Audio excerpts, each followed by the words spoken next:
Hello good evening everyone. स्वागत है आप सभी को आपके प्यारा सा यूट्यूब चैनल कृतज्ञ क्लासेस पे। सो बच्चों, आज की इस वीडियो में हम लोग 10th हिंदी के 11 नंबर चैप्टर को देखने वाले हैं। 11 नंबर चैप्टर है जो कि है नौबत खानों में इबादत। तो इसके प्रश्न उत्तर को करेंगे। जल्द से आप लोग अपने दोस्तों के पास शेयर कर दीजिए। जल्द से आप लोग अब वीडियो के लिंक को अपने दोस्तों के पास शेयर कर दीजिए और कन्फर्म कर दीजिए कि ऑडियो और वीडियो क्लियर है। ऑडियो और वीडियो क्लियर है। जल्द से आप लोग कंफर्म कर दीजिए और अंत तक क्लास में बने रहिए। जो भी क्लास यहाँ पे हो रहा है आपको अंत तक हर हाल में देखना है। पूरा हिंदी का हम लोग बात करें तो हिंदी का फुल सिलेबस इस चैनल पे कंप्लीट हो गया है। आप लोग प्लेलिस्ट से जाकर के उसका वीडियो देख सकते हैं और जितना हो सके अपने दोस्तों में शेयर कर दीजिए। और इसका पीडीएफ टेलीग्राम पे दिया जाता है, टेलीग्राम जरूर ज्वाइन कर लीजिएगा। तो शुरू करते हैं। जो स्टूडेंट्स चैनल पे पहली बार आए होंगे वो सब्सक्राइब कर लेंगे और अपने फ्रेंड्स के पास भी शेयर कर दीजिएगा। तो यहाँ पे फर्स्ट क्वेश्चन है, डुमराव की महत्ता किस कारण से है। डुमराव के बारे में बात किया है कि डुमराव की महत्ता किस कारण से है। आंसर देखेंगे इसका। आंसर देखेंगे डुमराव की महत्ता सहनाई के कारण है। बच्चों आपसे पूछेगा ऑब्जेक्टिव में कि डुमराव की महत्ता किस कारण है, तो आपको लगाना है सहनाई के कारण। आंसर में डुमराव की महत्ता सहनाई के कारण है। प्रसिद्ध सहनाई वादक बिस्मिल्लाह खां का जन्म डुमराव में हुआ था। सहनाई बजाने के लिए जिस रीड का प्रयोग होता है जो एक विशेष प्रकार की घास नरकट से बनाई जाती है। यह भी प्रश्न ऑब्जेक्टिव में पूछेगा सहनाई बजाने में कौन सी घास का प्रयोग होता है, तो नरकट आपको याद रखना है। वह डुमराव में सोन नदी के किनारे पाई जाती है। जो ये नरकट नामक घास है कहाँ पर मिलता है, तो डुमराव के सोन नदी के किनारे यह मिलता है। इसी कारण से डुमराव का महत्व है जो कि एक सहनाई के लिए है। सहनाई के लिए, क्योंकि सहनाई का सारा उपकरण है जो कि डुमराव में ही प्राप्त होता है। समझ गए आप लोग फर्स्ट क्वेश्चन। तो जल्द से थम्स अप वाली इमोजी को सेंड कर दीजिएगा। और चलिए तो अगला क्वेश्चन देखते हैं। और जो बच्चे अपने दोस्तों के पास शेयर नहीं करते हैं प्लीज आप लोग शेयर कीजिए और चैनल को सब्सक्राइब करके रखें। बहुत सारे स्टूडेंट्स यहाँ से चले जाते हैं और सब्सक्राइब भी किए हुए तो वीडियो को थोड़ा देखते हैं और स्किप कर देते हैं। तो स्किप नहीं करना है। जो भी आपको कंटेंट दिया जा रहा है, क्लास हो रहा है, आपको अंत तक देखना है। जो भी यहाँ पर ऑब्जेक्टिव सब्जेक्टिव कराया जा रहा है सभी इंपोर्टेंट ही होता है। देखिए सेकेंड क्वेश्चन है कि सुस्वीर बाध्य किन्हें कहते हैं। सहनाई शब्द की व्युत्पत्ति किस प्रकार हुई है। यह भी महत्वपूर्ण प्रश्न है। वीवीआई लगा लीजिए इसमें।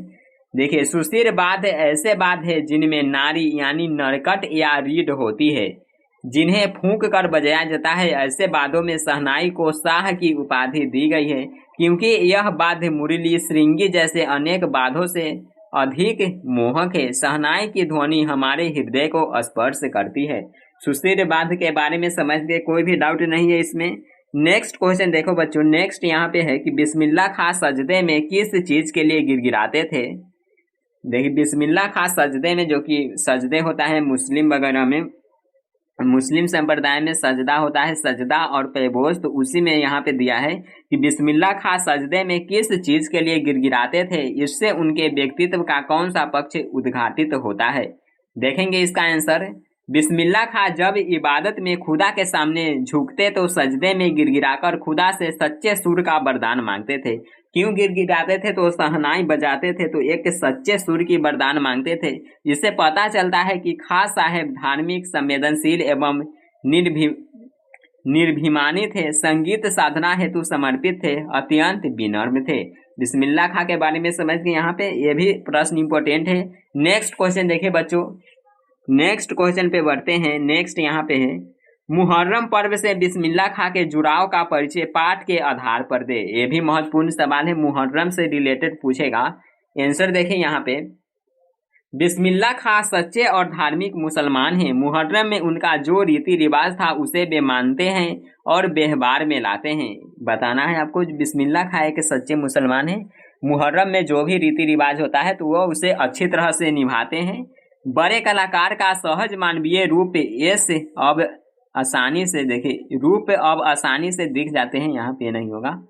मुहर्रम का महीना वह होता है जिसमें शिया मुसलमान हजरत इमाम हुसैन एवं उनके कुछ वंशजों के प्रति आजादगारी मनाते हैं। अजादारी मनाते हैं। पूरे 10 दिनों का शोक 8वीं तारीख उनके लिए खास महत्व की है। पूछा जाता है कि मुहर्रम में कौन सी तारीख खास महत्व की होती है, तो आपको याद रखना है 8वीं तारीख, ऑब्जेक्टिव में पूछेगा। आगे देखिए, इस दिन खास साहब खड़े होकर शहनाई बजाते। किस दिन खड़े होकर शहनाई बजाते थे, तो 8वें दिन, मुहर्रम के 8वें दिन। वह दाल मुंडी में फातमान के करीब 8 किलोमीटर की दूरी तक पैदल रोते हुए नौहा बजाते हैं। इस दिन कोई राग नहीं बजता, राग रागनियों का अदायगी का निषेध है इस दिन। तो समझ गए। यहाँ पर विशेष रूप से यहाँ से पूछा का मुहर्रम में जो बिस्मिल्लाह खां का क्या जुड़ाव है, मुहर्रम से बिस्मिल्लाह खां क्या संबंध रखते हैं, तो इसी को बताना है। अगला यहाँ पे क्वेश्चन है 5वां, संगीतमय कचौरी का आप देखिए, संगीतमय कचौरी का आप क्या अर्थ समझते हैं। चलिए, इसका आपको बताना है। संगीतमय कचौरी यह क्या है। शब्द आपको अजीब सा दिख रहा होगा, संगीतमय कचौरी, इसका हिंदी अर्थ आप लोग नहीं देखे होंगे, तो आपको यहाँ पे दिख रहा है कि कैसा शब्द आ गया। तो देखिए क्या है यह संगीतमय कचौरी। इस तरह क्योंकि जुलसुम जब कलकलाते घी में कचौरी डालती थी। यहाँ पे कुसुम, देखिए यहाँ पे टाइपिंग मिस्टेक है, जुलसुम नहीं होगा, क्या नाम था उसका, हिंदी अर्थ में उसे बताए हैं और आगे आपको बता देंगे। रसूलन बाई यहाँ पे होगा, रसूलन बाई थी शायद। जब कलकलाते घी में कचौरी डालती थी, उस समय छन्न से उठने वाली खाली आवाज में इन्हें सारे आरोह अवरोह दिख जाते थे। आरोह अवरोह मतलब सारा उतार चढ़ाव दिख जाता था। कहने का तात्पर्य यह है कि कचौरी खाते वक्त भी खां साहब का मन, यहाँ पे होगा, मन संगीत के राग में ही रमा रहता था, इसलिए उन्हें कचौरी भी संगीतमय लग रहा था। संगीतमय कचौरी इसी कारण से बताया गया है कि वो जिस समय कचौरी खाने के लिए जाते थे, तो उस समय भी उनका ध्यान संगीत पर ही रहता है, और जब वो कचौरी खाते हैं तो कचौरी में भी इन्हें संगीत का अनुभव होता है, इसीलिए उसे संगीतमय कचौरी कहा गया है। आगे बढ़ते हैं बच्चों, अगला क्वेश्चन है। अगला क्वेश्चन यहाँ पे है, बिस्मिल्लाह खां जब काशी से बाहर प्रदर्शन करते थे तो क्या करते थे, इससे हमें क्या सीख मिलती है। जब बिस्मिल्लाह खां काशी से बाहर प्रदर्शन के लिए जाते थे तो क्या करते थे, देखिए उत्तर देखेंगे इसका। बिस्मिल्लाह खां जब कभी काशी से बाहर होते, देखिए बच्चों, जब भी वो काशी से बाहर जाते तब भी काशी विश्वनाथ को नहीं भूलते। जब भी काशी से बाहर जाते थे तो काशी विश्वनाथ मंदिर है, वहां पर दर्शन करने के लिए यह 100% जाते थे, जरूर जाते थे। काशी से बाहर रहने पर वे उस दिशा में मुंह करके थोड़ी देर तक शहनाई अवश्य बजाते थे। और जब वह काशी से बाहर जाते, देखिए बाहर जाते थे तो फर्स्ट ऑफ ऑल क्या करते हैं, तो सबसे पहले काशी विश्वनाथ से दर्शन करके जाते थे, और बाहर रहते थे तो उसी के उर मुंह करके शहनाई बजाते थे। वे विश्वनाथ मंदिर की दिशा में मुंह करके बैठते और विश्वनाथ के प्रति उनकी श्रद्धा एवं आस्था शहनाई के सुरों में अभिव्यक्त होती थी। एक मुसलमान होते हुए भी बिस्मिल्लाह खां काशी विश्वनाथ के प्रति अपार श्रद्धा रखते थे। देखिए मुस्लिम संप्रदाय थे, फिर भी यह काशी विश्वनाथ से काफी श्रद्धा रखते थे। इससे हमें धार्मिक दृष्टि से उदारता एवं समन्वयता की सीख मिलती है। और इससे यहाँ पे सीख मिलती है कि आप कोई भी धर्म को हो तो इससे हेट नहीं करना है, हेट नहीं होना चाहिए। क्योंकि इन्हें देख लीजिए, मुस्लिम संप्रदाय के थे, फिर भी काशी विश्वनाथ को इतना प्रेम करते थे, इससे इतना लगाव रखते थे। तो यहाँ से जो कि श्रद्धा होना चाहिए कि हेट नहीं होना, कोई भी धर्म वगैरह है इससे कोई लेना देना नहीं है, क्या है तो हिंदुस्तानी है। आप लोगों को ध्यान रखना है कि आप लोग एक स्टूडेंट्स हो, बस इतना ही, धर्म वगैरह में आपको एंट्री नहीं करना है। जितना हो सके अभी आप लोग स्टडी कीजिए, पढ़ाई पे ध्यान दीजिए। देखिए इससे हमें धार्मिक दृष्टि से उदारता एवं समन्वयता की सीख मिलती है। हमें धर्म को लेकर किसी प्रकार का भेदभाव नहीं रखना चाहिए। समझ गए आप लोग? यहाँ तक समझ गए तो जल्द से कमेंट बॉक्स में आप लोग स्माइल वाले इमोजी को सेंड कर दीजिएगा। और अगला क्वेश्चन पे ध्यान दीजिए। अगला क्वेश्चन यहाँ पे है, आपको टाइम स्टैम्प लगा देना है कमेंट बॉक्स में और स्माइल इमोजी को सेंड कर देना है। अगला क्वेश्चन है 7 नंबर, बिस्मिल्लाह खां का मतलब बिस्मिल्लाह खां की शहनाई। एक कलाकार के रूप में बिस्मिल्लाह खां का परिचय पाठ के आधार पर दे। देखिए इसका उत्तर एकदम सिंपल प्रश्न है, ज्यादा दिमाग नहीं लगाना है, ध्यान से देखिए। बिस्मिल्लाह खां एक उत्कृष्ट कलाकार थे। शहनाई के माध्यम से उन्होंने संगीत साधना को ही अपना जीवन मान लिए थे। शहनाई वादक के रूप में वे अद्वितीय पहचान बना लिए थे। जो शहनाई वादक के जब भी शहनाई का नाम आता था तो बिस्मिल्लाह खां का नाम उसके साथ आता था। शहनाई के साथ किसका नाम आता था बच्चों, जल्द से आप लोग कमेंट करके बताइए। शहनाई के साथ किसका नाम, तो बिस्मिल्लाह खां का। बिस्मिल्लाह खां का मतलब है बिस्मिल्लाह खां की शहनाई। जब भी बिस्मिल्लाह खां की बात हो तो उसकी शहनाई, और शहनाई की बात हो तो बिस्मिल्लाह खां का ही नाम आता है। शहनाई का तात्पर्य बिस्मिल्लाह खां का हाथा हाथ से आज से इतना भर की बिस्मिल्लाह खां की फूंक और शहनाई की जादुई आवाज का असर हमारे सिर चढ़कर बोलने लगते हैं। शेर खां साहेब की शहनाई से 7 सुर ताल के साथ निकल पड़ते थे। इनका संसार सुरीली था। आगे देखिए, इनके शहनाई में फरवरदिगार गंगा मैया उस्ताद की नसीहत उतर पड़ती थी। खां साहेब और शहनाई एक दूसरे के पर्याय बनकर संसार के सामने है। खां साहेब यानी कि बिस्मिल्लाह खां, यहाँ पे बिस्मिल्लाह खां के बारे में बात किया है। खां साहेब से आपको याद रखना है बिस्मिल्लाह खां। समझ गए क्वेश्चन में, कोई भी डाउट नहीं है। अगला क्वेश्चन देखिए, नेक्स्ट यहाँ पे है कि आज से स्पष्ट कीजिए। देखिए इसका अर्थ बताना है।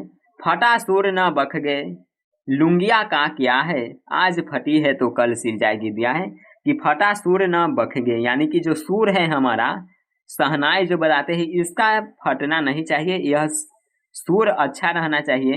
लुंगिया का क्या है, लुंगी के बारे में एक लड़की कहती है। तो उसी समय की बात है कि लुंगिया का क्या है, आज फटी है तो कल सिल जाएगी। देखिए इसका व्याख्या।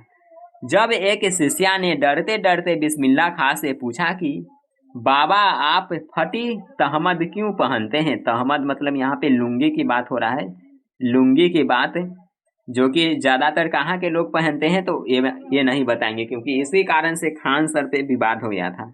खान सर को आप लोग जानते होंगे, तीसरे शब्द के कारण विवाद हुआ, इसीलिए इसे यहाँ पे स्किप करते हैं। आपको याद रखना है लुंगी की बात हुआ है।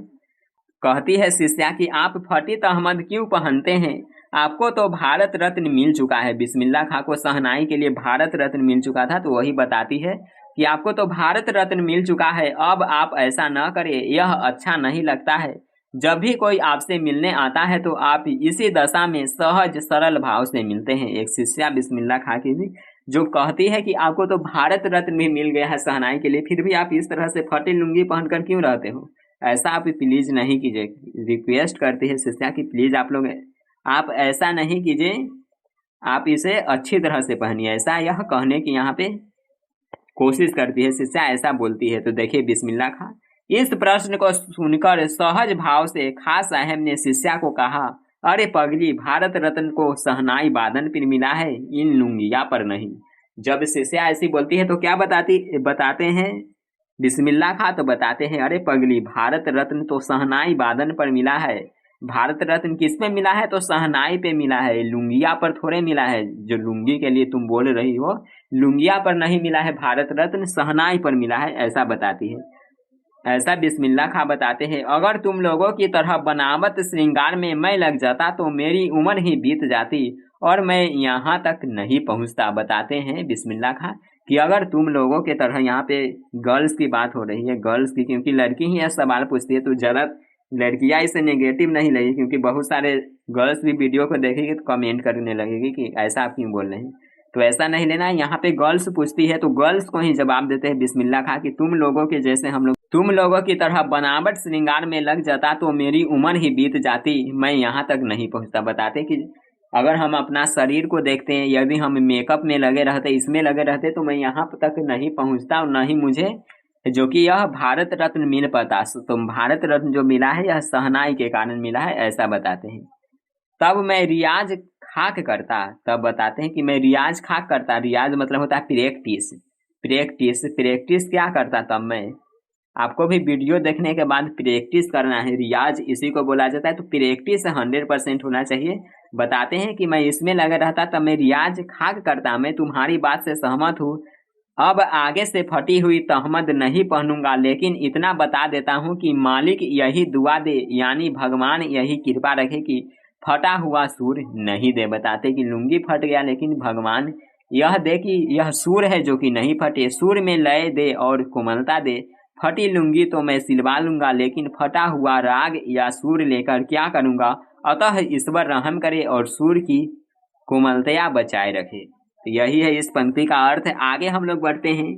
अगला क्वेश्चन देखिए बच्चों, नेक्स्ट है कि काशी संस्कृति की पाठशाला है, इसका व्याख्या करना है।